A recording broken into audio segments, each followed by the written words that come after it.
Based on their nature, you know, a horse, if they don't know you, they want to get away from you. Most trainers use a round pen to get a connection, because without a connection to a horse, you're kind of wasting your time, even if they're obeying you half the time. If you don't really have a connection with them, and that means that there's something going on between you and the horse personal. You know they'll follow you somewhere without a rope. You know they like you. They let you brush them, saddle them, and when you're done riding them, they're happy. Here's the time limit on a horse in a round pen. The first 5 minutes are the most important. The first 5 minutes will set the tone for the rest of your work. So what I do with a horse, and I bring him in, I don't know him, I'll turn him loose and see how much energy they have in them. And if that horse has a lot of energy, I'll just sit there in the middle on my mounting block and watch them run around until they calm down. And then I'll start pushing them around. Have you ever seen horses accept other horses into their herd? It's not very much fun to watch. They trounce them and chase them and dog them for hours. And they humiliate that poor horse until his head is on the ground and he's just waiting for a chance to sneak back, and they'll let him if he's a good boy. If he's not, they'll chase him off again.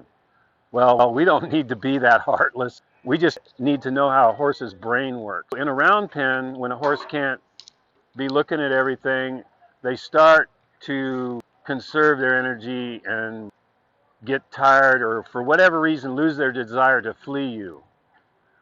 And that's when you stand back and let them start to draw to you. Give them a reason to come to you. If they keep wanting to go, I let them go.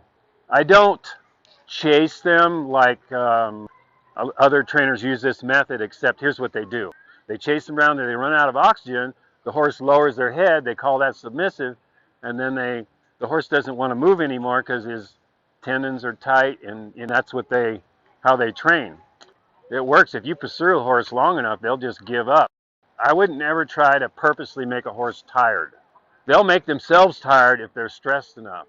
Understanding that a horse is drawn towards certain things and wants to move away from certain things, like you know that the horse is always going to be drawn back to the horse trailer where he came, or his buddy where he came, or he's going to want to go back to his barn or his stall. You know, horses think like that. For them to want to leave all that, you've got to be a little bit special. And what I mean by that is, how do you treat a horse so that they trust you and they love you and they respect you and they won't run you over or ditch you in a bad situation?